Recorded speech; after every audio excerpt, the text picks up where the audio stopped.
It's the Knicks, Jets, etc. podcast with Alex Trataros, John Meleka, and Raisi on the beat. Let's go.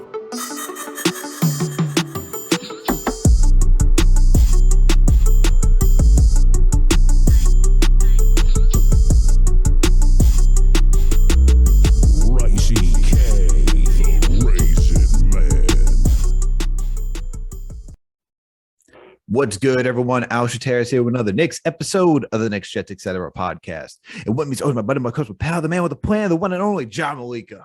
John, guess what, bro? We finally got a win. We got a win. Knicks got a win, man, after going 0-3 last week. You know, well, technically what was it? They went 1-3 because they beat the Atlanta Hawks. And what was on Saturday? I guess you don't want to call it. It's not truly in the week. Sunday to Saturday, yeah. But they went 0-3 last week. Brutal losses, but able to bounce back against a weak Spurs team. But regardless, man, how are you doing today? We'll get into that. We'll get into that in a little bit. But how are you doing today, my man? What's going on? I'm good, man. I'm good. Yeah, I mean, it was definitely a rough week. I was at that Bulls-Knicks game. That was a rough one. I mean, the mid-range king DeRozan killed us out there. I mean, two really close games with the Nets and the Bulls. I mean, I'm really okay with this. We haven't even hit Christmas yet. We're still obviously tinkering with our starting lineups. I'm ready to go, man. I'm ready to go. I was never expecting to beat the Nuggets. We will never beat the Nuggets. The Joker, I mean, that's exactly what kills the Knicks. I'm really impressed with how we came back versus the Spurs, man, and honestly through a lot of adversity. And I mean, let's jump right into it. I mean, from Tibbs calling out RJ Barret and obviously RJ Barret responding to Tibbs changing up the starting lineup and throwing Noel in, and now Mitch Robinson responding as well as Noel. I mean, where do you want to start? I guess we could start with RJ Barret, since that was the first domino to fall, which was an interesting call, and I was able to talk about it on Knicks Fan TV earlier this week. Interesting that Tom Thibodeau would call out his rookie, or not rookie, I'm sorry, but like one of his young players, and not anyone else on the team when the whole team hasn't really been playing up to snuff. But he called him out, said he wasn't putting in the work as he was last season to get himself up to that 40% 3-point percentage. Now you see him come out against San Antonio. You see him put up a good performance. He had 32 points, was a +5, right? Went 7 for 8 from 3. 7 for 8 from 3. That's insane. Absolutely insane. So you'd have to think that Tibbs lit a flame or gave some sort of spark for RJ to have this type of performance, because RJ couldn't miss from behind arc. He was taking it to the rack. Doing everything that we saw RJ do when he was on that 20 point plus that spree earlier this season. So it's a good bounce back game for you. What did you make out of it? I mean, first of all, shout out to Coach Tibbs. I can't get enough of him. And,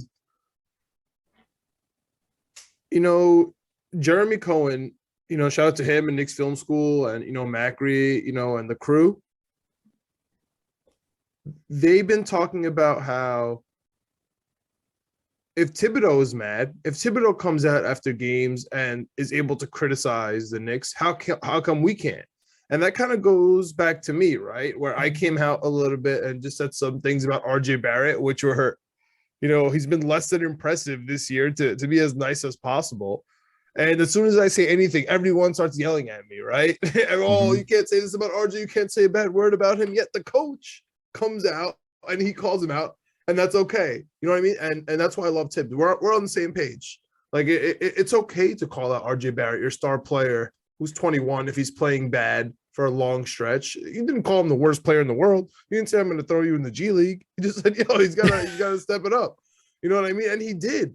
And look what happens. Look what happens when you maybe sometimes you just got to talk about the elephant in the room. Sometimes you just have to. And it sparked something. The guy dropped 30 plus points. Right, my brother's at the Lakers Celtics game. He calls me from halftime. He's like, just talking to me about his experience, and he's like asking me about the Knicks game because I was texting him, which we'll get into later. I started freaking out when Mitch got slide tackled. So he's like, oh my god, did Mitch get hurt? So we were talking about that a little bit too. When I told him RJ had 7 threes and 30 plus points, he's like, what? What are you talking about? He's like, I saw he had like 19 at some point when I checked in. So, shout out to RJ Barrett for responding, and shout out to Tibbs, man. What, coming off Coach of the Year, expectations are high, team severely underperforming, especially his pickups, his new free agent signings over the year, and he's adjusting on the fly. He's picking up his players. He's trusting his players. RJ Barrett is letting him cook. Obviously, he was right about that. He's switching up the starting lineups. Kemba Walker, I know you're not sold yet, but he is the new Theo Pinson, man. He really is, and I think he's even more important than Theo Pinson because you've seen him do it. You've seen him actually play basketball, on the highest level and perform and be an all-star. So it means a lot from him, and I think he's handling it so well. And it starts at the top, man. It starts at the top. So shout out to RJ. Keep it up. I hope that he doesn't go into the next game trying to shoot, trying to just heat check the whole way through.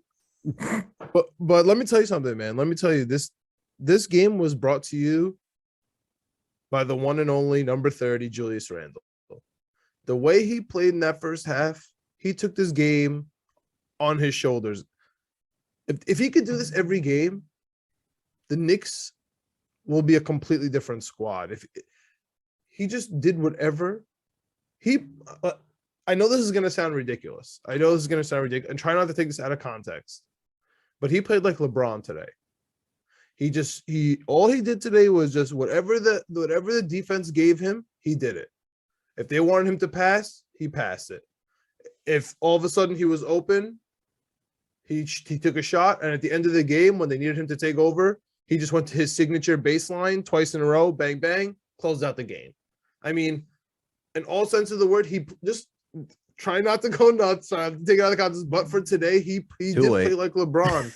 And if he's able to be this, mini LeBron, this mini triple double, going into it every game, if he's able to handle playing time like this, we can win games by double digits.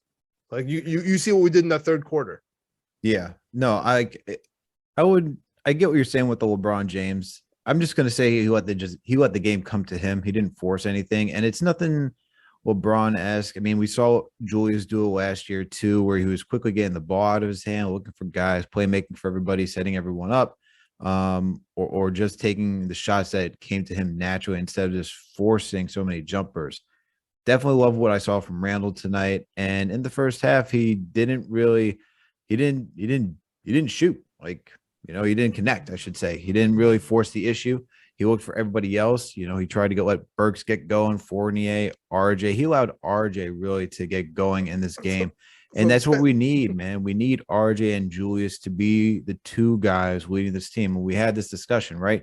We know Julius is our guy right now. He is our number one option. But the number two option has to be RJ Barrett, and you have to let RJ get rolling in order for this team to be successful. I think what we saw for the last couple of weeks was that Julius was trying to force the issue and put the weight of the world on his shoulders instead of looking to his teammates to help support him and make his life easier. And when you see this type of game today, and especially allowing RJ of all guys just to go and play his game, this is the type of game that's going to be winning basketball for the New York Knicks. And they were also playing defense today too. Granted, the Spurs are not a lights out shooting team, but they were playing defense. You saw more of a consistent effort, especially from Mitchell Robinson. When you watch Mitchell Robinson on the glass today, he was killing it coming off the bench. Hustle all over the place, man. And maybe it's funny when you put Mitch back on the bench, he always flourishes, man. Every single year that he's been in the league, he's been so good coming off the bench. it makes you wonder if he can actually be a starter in this league, or if he's just better coming off that bench role and just supplementing the team that way.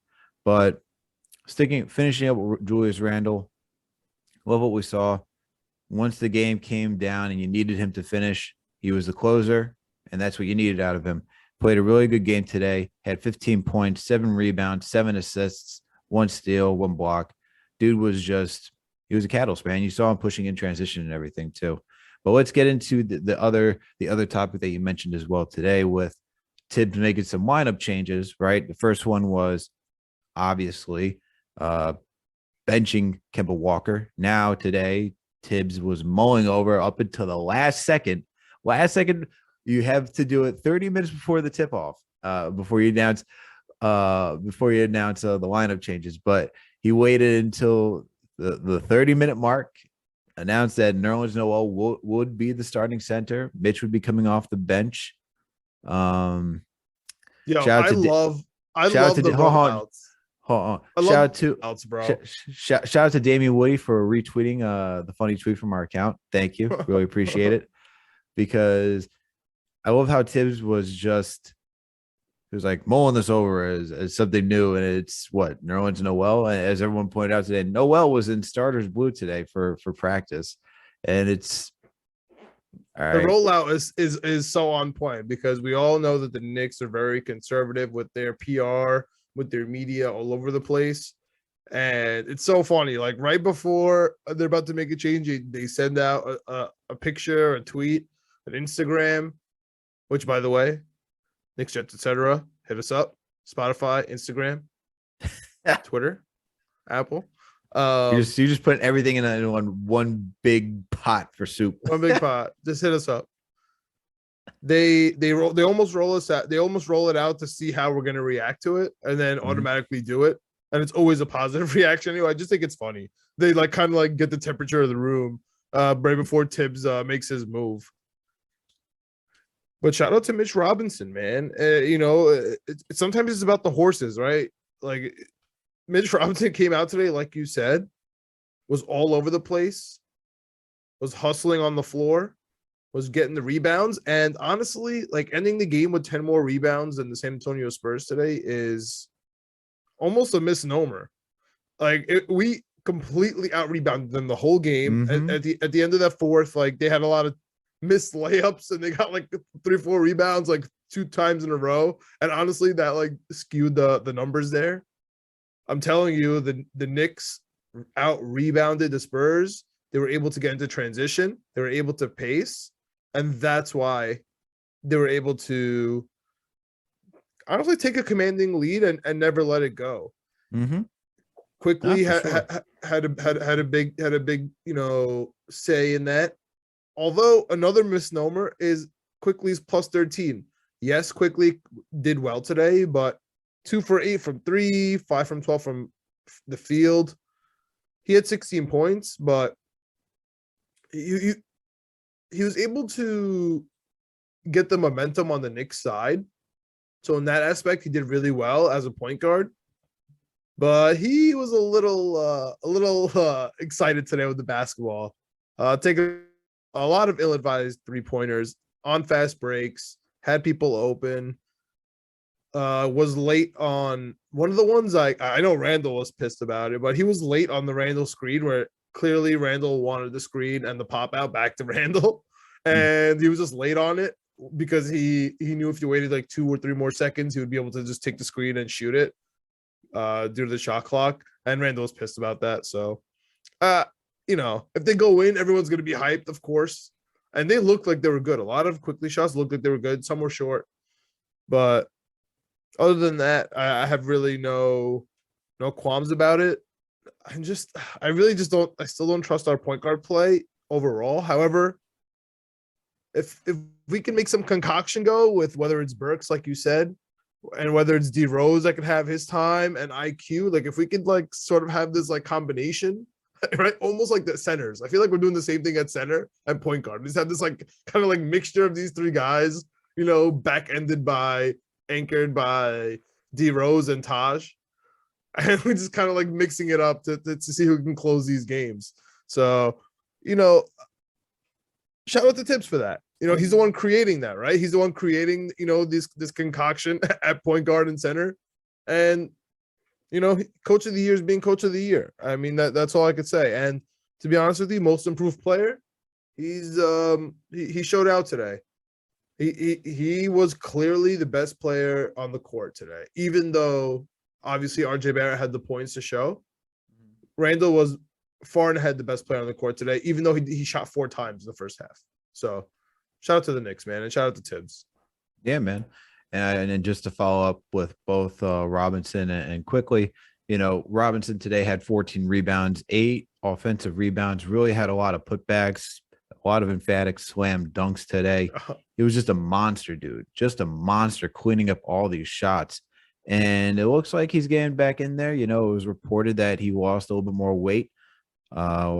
It went down from 280 to 279. He's down to 265. He saw a little more mobility. He didn't look as winded as last game. And he was mentioning how he was winded early in games, but he didn't really look that winded today, man. I don't know. It's maybe because he played 22 minutes and you gave 26 to Noel. So you were just kind of balancing it out, thanks to Tibbs. That way he was still energized enough to really make an impact on defense and on the boards.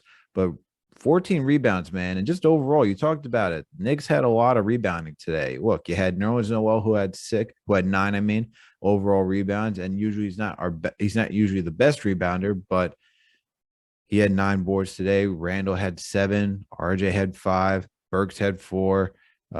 Yes, like I said, Robinson had 14. Quickly had 5 today. Quickly had 5 boards today. Not bad, man. Not bad for him for being an undersized guard.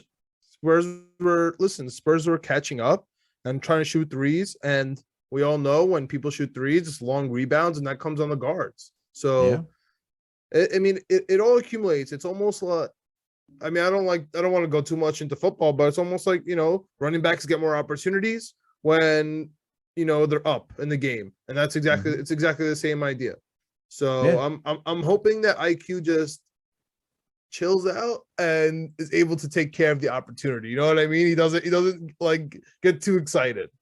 Yeah, no, I agree. But again, now wrapping up with Emmanuel quickly, and then we can really dive into what we saw like the last week. It's tough, man, because you see that this team is trying to expand Quickly's role to being that point guard. And everyone's like, he's the point guard, or saying like, they want him to be the point guard and they want to see him be in the starting rotation and take that command. And I mentioned this on Knicks Fan TV. I like the idea of seeing what you have in Emmanuel Quickly, but I also understand that if you throw off the balance too much with what he's comfortable with, which is being that second guard off the bench with Derrick Rose and giving Derrick Rose the majority of playmaking and allowing Quickly to ease in, I think you're just shaking up a lot. And he hasn't really found out that balance yet to know when it's him and then when it's everybody else. It's a delicate balance. And that's why point guards take 4 to 5 years, because that type of strategy of just reading the court, knowing who to get the ball to, understanding when to call your number, it's a very delicate balance. It's one of the most difficult positions to play. And that's why we've been looking for a point guard for the last 20 years, because it's so hard, man. Look, we thought Mon Shumpert could be that point guard, and he wasn't that. People were like, oh, maybe Jeremy Lin could do that. And he's okay, but nothing to write home about. Being a point guard, I don't think everyone understands like how you have to set up the offense, especially when you need to play the half court. You need like figuring out how to set up the half court offense is not an easy task. And at least Derrick Rose knows how to. And the other thing about Emmanuel Quickly is, he was able to get into the teeth of the defense somewhat today, but not truly effectively. Like he had a nice turnaround jumper. He loves to go to the floater. His layup package is slowly starting to develop, but it's not consistent enough where I could say I'm comfortable knowing that when he attacks that paint, they really have to honor him in every single facet of the game, where that really starts to open up everything else for his teammates. So still a learning process, still a curve, but hey, you got to give him these opportunities, and that's what he's getting. He's getting opportunities to learn in real time, and that's what we should expect from him. Take that as. So I like what I saw from him overall. Still learning progress, to be a point guard, but The one thing I do like from Quickly this season is that he's starting to utilize a jumper, mid-range jumper. It's not super frequent, but we're starting to see it. And his defense is really taking a step up. And I like the fact on how he's able to read the court and how he's slowly adapting that playmaking ability. Still more to learn, but I like the progress I'm seeing so far. Well, let's go. That's this game, man. We know it was kind of like a cruising. We kind of cruised to victory here over the San Antonio Spurs. Well, let's get into last week, man, because last week was pretty frustrating. The last time we recorded, we had faced the Brooklyn Nets. We had talked to Larry Hammonds over Rotten Apples and contributor Hoops Habit, and we had the whole spicy take on Kemba Walker. But last week was really frustrating, man. I know we touched on it on the loss to the Chicago Bulls. We also touched on how the disappointing loss to the Denver Nuggets, but I can't live. I can't get too high off this win because we should beat the Spurs. The Spurs aren't really a good team, so we should beat them today, as we did. But They've been hot though. Give the Knicks some credit. They've been hot. The Spurs have been hot. Deontay Murray. Yeah, sure, they've been hot, but still, I felt coming to this game that we should win regardless because we have more talent. We have the capability to work in the paint more so than the Spurs, and that's what we did. But how do you feel about this team right now, man? What I know we just got the win today. It's good that we got the win. We're back to 500. How are you feeling though? Like, what are your thoughts right now about this team?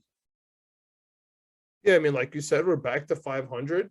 But, more importantly, in the last week, the Denver loss, again, that's always an L, man. We just can't guard the Joker.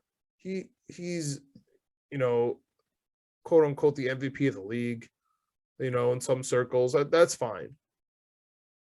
The Bulls game was very disappointing because, number one, the Bulls were running the same play over and over and over.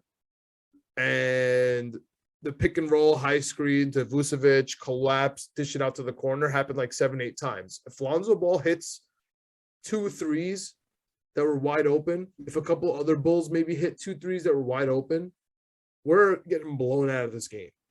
Like the Randle free throws didn't even bother me as much as it bothered everyone else, but I'm sure it bothered him a lot. And yeah, they didn't really respond versus the Nuggets.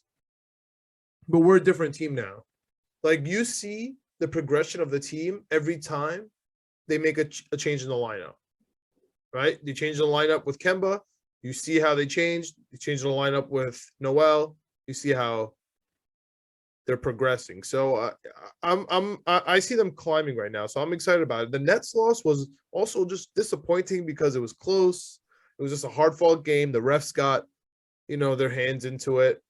Mm-hmm. Both teams were disappointed with the refs. It was just annoying. The ref report came out, kind of was on our side, but is what it is. I'm excited to kind of pull away from this 3-game losing streak and kind of get a 3-game winning streak on. That's how I feel right now. We're at 500. I see 2 W's coming right around the corner. Like we got the Knicks Pacers tomorrow, tonight, if you're listening to this podcast, right? And then on Friday, we got the Knicks at Raptors. Like, those should be 2 wins right away.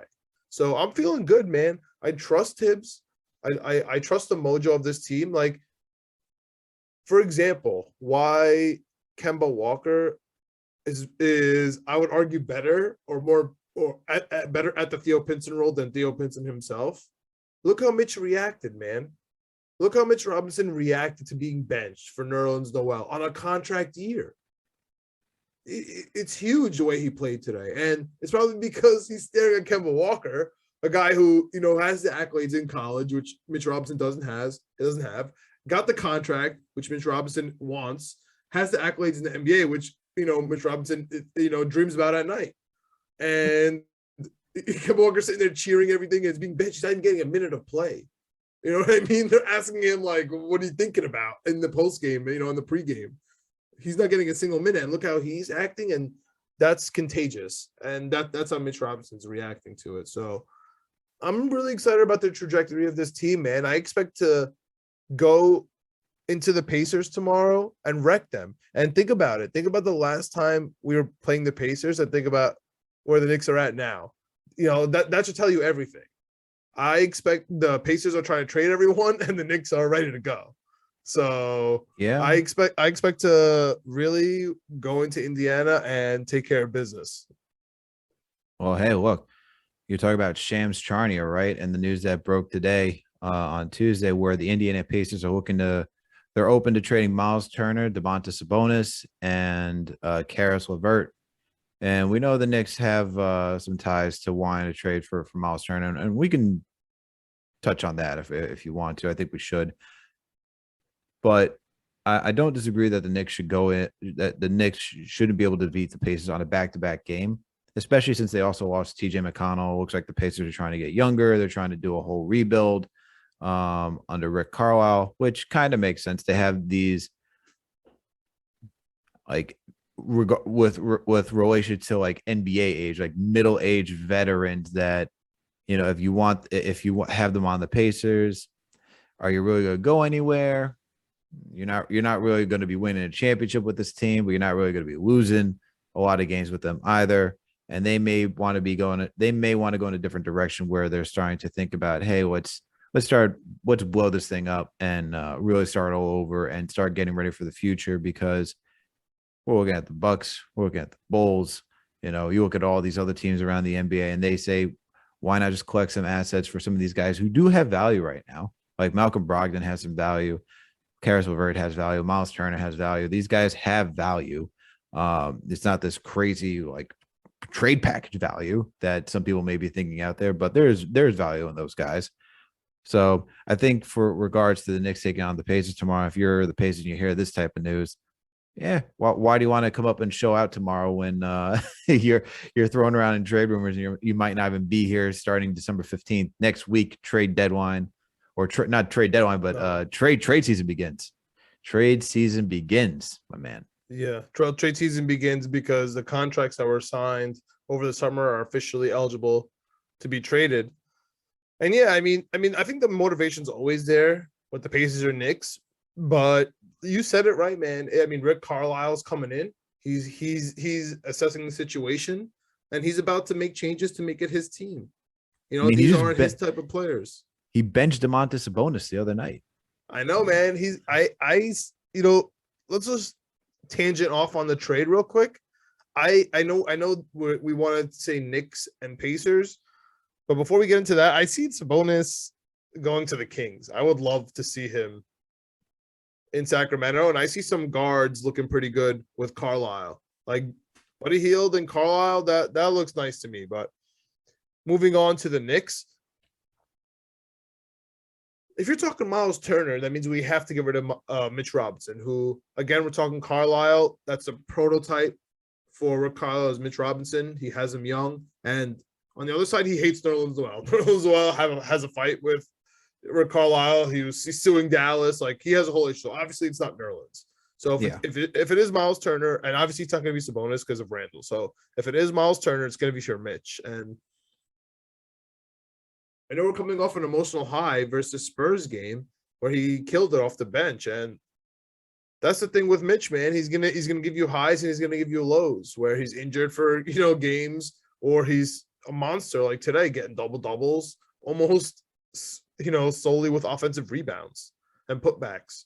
So I don't know, man. I would kind of just rather ride it out with Mitch and not trade him for Miles Turner. If Miles Turner has to come to this team, like, you got to take Noel, and that's just not going to happen. So yeah, and it's tough. I just don't see any of these. The only possibility of any of these trades is maybe like LeVert for Fournier, but that just seems silly. I don't see LeVert for Fournier as silly. I guess we could do this now. And if you're looking at trading Mitch for Turner, I'm not totally against it. It doesn't make me excited. It doesn't make me like upset either. Like, you know what I mean? Like, upset. It makes me a little upset. It makes like upset to the degree where I'm like gonna be pulling my hair out. No, like I would be sad. I'll pull I would my be hair sad. out. I'd be saddened because we have such high hopes for Mitch because he is the guy who started this whole process, man. Like he was the bright light for when this team was Yeah, very, very dark, I dude. love Mitch. Yeah, like look, I remember when it was him, Knox, and Alonzo Trier, and you're looking up at the stats, and out of all the rookies, he had the highest effective field goal percentage. You're like, wow, this guy, He set this an NBA guy, of record. all the rookies, out of all the rookies, and you're like, this is something to hang our hat on. This is a good pick. You're watching him getting multiple blocks, 6 blocks in a game. You're seeing him just high flying over the place. Like, salute to Mitch for being the start of this whole like coming around as like a decent team. But when it comes down to, do you trade him? Do you keep him? I mean, obviously, I'd love to keep Mitch and everything works out. He's the center that we need. This, that, and the third. But if we're talking, if you're the Knicks and you're looking at injury, if you're looking at consistent play on the court, if you're looking at, we don't know how he's going to turn out because he's not down to weight. He looks like he could just, another injury is just like right around the corner because he's always getting hurt. Like even today, man, he hurt his back. Like he fought through it. So Yeah, but that was such a freak injury, dude. He literally got slide tackled. That guy deserved the yellow I card. know. No, I know. And that was the same thing last season too. Like he had two, Yeah, he it had was a two freak freak injury. injuries. Yeah. But and there's some guys who just are just so who attract that type of stuff, and it's just unfortunately it happens. Fortunately, it happens. But when you watch him play and you see him dominate like today, you're like, do we really need to go out for Miles Turner? Do we really need a guy who is a stretch big, but he's not even really that great of a stretch big? Like the thing with Miles Turner is that he's overpaid, and so you'll get that contract, and you're like, is he actually worth this? Yeah, it's more about my love for Mitch here. It's not even about Miles Turner for me personally. I wouldn't mind, like, I wouldn't be upset if the Knicks traded Mitch. And the trade package would probably have to work to get Miles Turner, and I don't think Miles Turner is really worth a lot of assets. Yeah, Mitch is a lot of assets to me. That's what I'm saying. If you want Knox in a pick, no problem. But then we have that's not going to happen. Center. That's not going to happen. Yeah. But the realistic trade, just to even get something, I think you'd have to trade Mitch. You'd have to trade Knox. Yeah, potentially Kemba Walker just to get the contracts to match up. Yeah, that'd be the contract to match up, and then you could trade in you could put in a first round if you want to. Jeez, yeah, I know. I know. That'd be like I wouldn't even want to do Miles for Mitch straight up. I know I'm crazy, but like I would sit there for hours, like days, thinking about that. So why would I add stuff? I think the thing is like that's my perspective. I can't go off like one. Like Mitch has put like he started off the season really well. Had to miss a couple games, was sick. Now it looked like he was laboring. Now it looks like he's coming back on strong. And it's a long season, so you don't even have to do this trade on December 15th. You could still have some time and wait until the trade deadline to really figure things out. It doesn't have to be now, but it would be the guys I mentioned. You could throw in a protected first. It doesn't have to be like an unprotected first. You know what I mean? Yeah. You can give a protected first because, in my opinion, I think it's fair enough to give.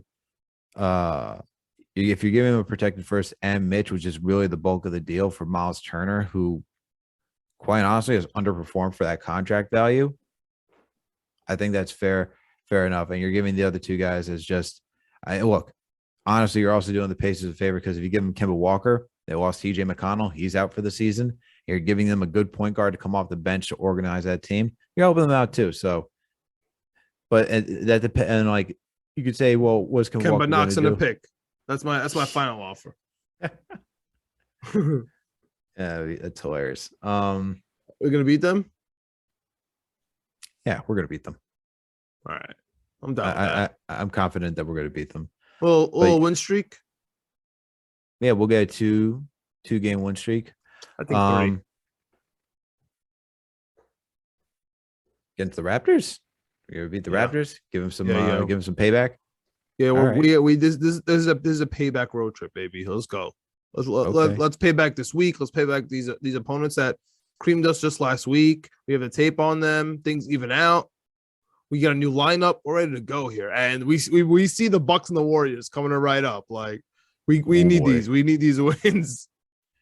Got the Bucks, Warriors, and Steph is He's back. Steph's circling MSG, man. Steph is circling MSG. And Poole, dude. Poole's nasty. Poole is really good. Poole is really, really good. Yeah, man. Before we finish up and just wrap up the rest of the week, I just want to ask you this question, though, because it was written in The Athletic. Even though RJ bounced back today, you had to see the shooting numbers. A 55 wide open three, shooting 21% for RJ Barrett. Obviously, he cured that like for today's game. But do you think this is the start of RJ bouncing back? Do you think this is really it? I know we touched a little bit on it, but do you think this is the real bounce back for RJ? Now we're going to see RJ attack as we saw tonight. Yeah, man. And I think it's okay to criticize and tell the truth. Like it's the same thing with Zach Wilson. It's the same thing with RJ Barrett. It's okay to tell the truth. If 2 years ago he's leading the league from the corner from shooting 3-point percentage, we talk about that. If this year he can't make a bucket, we talk about that. I mean, the man is playing the most minutes in the NBA almost. You know what I mean? It's fine. We have to just discuss it. And sometimes, again, like I said earlier in this episode, when the elephant in the room is addressed, finally you're able to let go of that, that weight on your shoulder and just chill, man. 7 for 8 for 3 is not going to happen every game. Okay, he's not going to do this every game. It's a little bit of an overcorrection, and he's going to need a couple of those, obviously. So I don't expect that. I expect some ups and downs, but I don't expect any more slumps. He goes into a slump every year so far. Maybe he's finally out of it. I mean, again, this Pacers game, nice game to RJ to get on top of things. The Raptors game as well. Maybe even the weird Sunday noon game too, matinee against the Bucks. We'll see. I definitely see RJ picking it up this week. So, I mean, to be honest with you, I wish I could bet on this. I wonder if this is a thing. I'm gonna go out on a limb right now, and that maybe this will give you an answer to your question. I think RJ is gonna win Eastern Conference Player of the Week. Wow.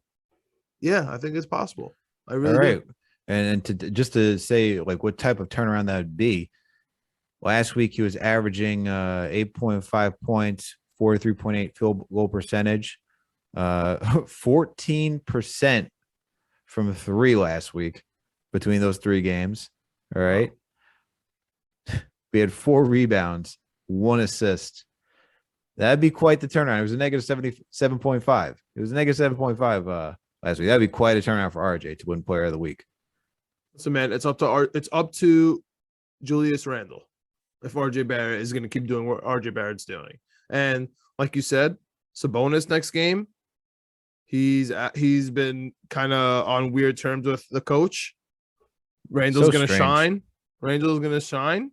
I don't think it's strange. I think it's because he calls out plays, and certain players don't like that. It's just what it is. That's just the way he rolls. So Rick you mean? Yeah. Yeah. So I think that Randle and Barrett are gonna have another big game versus Pacers, and then Barrett's gonna keep it going versus the Raptors.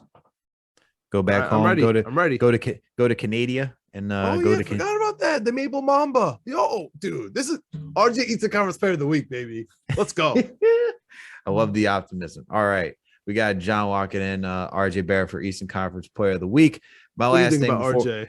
I think he'll bounce back, man. I don't think it'll be like this, what he did tonight, but I think he'll even out. If he can get if he gets two 20-point games in a row, that is definitely in the realm for Eastern Conference Player in the Week. He hit that 30 burgers today. I know he hit the 30. It was wild. That was kind of wild. Yeah, no, it looks like he's starting to recover back from that illness that he had. But the last thing I want to talk Jackson. That's what I call it. The last thing I want to talk about before we wrap up with the remainder of the week is that Quentin Grimes, man. I need this kid to get some minutes. I know Tibbs has now shortened the rotation to really 9 guys. Now that Kemba has been benched. But I'd like to see Grimes get a little more minutes, man. I'd like to see him not just coming for closing out a half or a quarter. I like to see this kid because he is tenacious on defense. He can shoot the 3 ball. You need to get him some repetitions. I know it's not going to be consistent every single night, but I just like to see it, man, especially with that second unit. I just like to see it. Like, I was watching this game today, and I'm seeing Burks in there for straight 14 minutes. Straight 14 minutes. Come on, man. Okay, Save that's this what you man's wanted. legs. That's what you wanted. Yes, that's what I wanted. Just like, Yo, okay, come on, come in for Burks, man. Like, that's fair. give this man a little bit of relax. Like, he's out there for 14. You played him the entire first quarter. Now you're let him run back with the natural second unit. I'm looking at this game like, is Tibbs really about to push this man to like the 15-minute mark and then pull him out? This man's leg's going to be jelly. That's where I'm looking for Grimes to get just a little bit of minute. I like what he did though. You know, he brought back RJ Barrett in for Burks, and then you had that really youthful, except for D Rose, lineup where you had D Rose, Quickly, RJ, Toppin, Mitch. That's a fun lineup. I like that. Yeah, I like that lineup. It is. It's a fun lineup. I do like that lineup. But I think just for that spurt, bring in Grimes, man. Just let him go to work. Okay. Let's see what happens. I mean, if you want to cut Burks by like 2 minutes and give Grimes like 2 minutes instead of 0 minutes and -3, which I feel so bad for him. He came in there and it's such a tease, dude. That's such a tease. But I mean, D Rose 22 minutes. That's fine. Yep. IQ. I mean, he could have came out a little bit earlier, but I mean, he's fine. I'm not gonna nitpick. You know what I mean? I can see what you're saying. Get Grimes in there a little bit. That's fine. He didn't really impress much. He does come in when Tibbs is frustrated with the defense, so he's just got to be ready. And yeah, the concoction is there. I mean, Tibbs has made it known he's willing to go position by committee, center by committee, point guard by committee. So you just stay alert, man. Just stay alert. Somebody tweaks their ankle, it's Grimes is next man up. That's a fact. But let's finish up, man. We already gave our picks for the Knicks defeating the Pacers. You got them beating the Raptors. Yeah. Now that I mentioned that RJ's going back to Canada, hell yeah, family's going to be there. Eastern Conference Player of the Week. Gotta give RJ his win back in Canada land. To be honest, though, this will be such a growth game because typically RJ will go like 2 for 16 when he's excited like that. So I'm hoping this is like a big, growth game as well. Yeah. No pink suit, none of that. Yeah. Just buckets. Pause. But yes, hopefully this is a good. No pink suits. No. What you said before that. I won't say it. But I don't remember what I said anymore. but yes, I hope it's 12:30 after this game. But I hope this is a good game for RJ for like a welcome home game. Welcome home for RJ in Canada, hometown team. I hope RJ puts up a good show. The last one is actually not the last one. We got quite a while to get back to Windsor, my man. But we got the Milwaukee Bucks. I'm taking that as an L. I'm just gonna take this W, but that's just for fun. I don't actually believe that in my heart of hearts. This is a total fandom pick, but it is a Sunday 12:00 game. Who knows what goes on, man? One of these teams is gonna not be awake in the first quarter. It's probably gonna be the Knicks, but I'm holding out hope right now. Okay, give me the Knicks W. I'm gonna take give me a 4-game winning streak. I don't feel great about it. Obviously, realistically, this is gonna be 3 wins in a row and then the 2 L's. But I'm going with my Sunday weird opposite day noontime kickoff right before football. Come on, give me that weird W. We've done it before. We've beat the Bucks before. We're either gonna be a close game, we're gonna win this, or we're gonna lose by 27. So I just hope it's the latter. I don't think it's gonna be that monstrous of a loss, but I do think the Knicks will lose to the Bucks. Just because the Bucks are surging at this point, they're really making a stance for why they won the finals last year. So I think that this is just going to be another game showing that the Bucks are here to stay. Weekend game, Giannis Antetokounmpo. Unless they start to rest guys, I see this as a Bucks winning this game because they're trying to make a statement in the league. They're trying to make a rush back for that top of the conference. Man, they want to make sure they're number one again. And then after that, Tuesday, we got the Warriors in town playing the New York Knicks. You know, Steph Curry is going to be here. Maybe we'll see a Klay Thompson return. Who the hell knows? Warriors are just hooping, man. I love Klay. They are hooping. Warriors are hooping out here. And I am terrified of this game because I saw what they did I was with our boy Los watching when the Warriors play the Bulls and they smacked the living daylights out of them by 20 in Golden State. I don't know if Warriors will beat us by 20. I wouldn't be shocked. It's gonna but this game, Warriors are coming in. I wish I was the Garden this game. I can't afford Warriors Knicks tickets, but if I could somehow slide in there, I'll actually try to make that happen. Actually, because this is a national TV game, Knicks will show up. They will show up. They will not get embarrassed on this game because they have been doing pretty well on national TV. They haven't been getting embarrassed. They have not been getting embarrassed. So the Knicks won't be embarrassed against this one, but they will lose because the Warriors are very good. So Alex got the cover. Alex is covering. Yes, take the cover. I'm covering the Bucks game. I don't think we're gonna cover Warriors. I think we're covering the Warriors. We're gonna cover I think we're gonna cover the Warriors just because everyone's going to be awake to show up on national TV and not look like an embarrassment. Fair enough. You could be embarrassment when you're playing the Bucks Sunday and you're on just MSG. No one's paying attention. People are paying attention when TNT, Ernie and the crew. We don't need Charles Barkley being out. This is just terrible. That's fair. That's actually fair. All right, so I'm hoping for 3-1, but realistically 2-2, and you're catching the 2-2, which hopefully that gives us a 3-game win streak and a 2-game losing streak, and then beat the Rockets after that. Celtics on prime time. I mean, I'll be at that Celtics game. I'll be at that Celtics game. We're cooking, man. Yes, sir. I'll be at that Celtics game, December 18th, 8:30 p.m. It'll be a good time. Be a good time. Right, so the Bucks game is hopefully going to be our X factor in here. Like we hopefully know how the rest of this slate is going. But that's it for me, man. I'm hyped for the Knicks, dude. I'm hyped for the Knicks. Me too, man. It was a good win today. We can hang our hat that they are now bounced back. Twitter can now not be in shambles and see these ridiculous guys.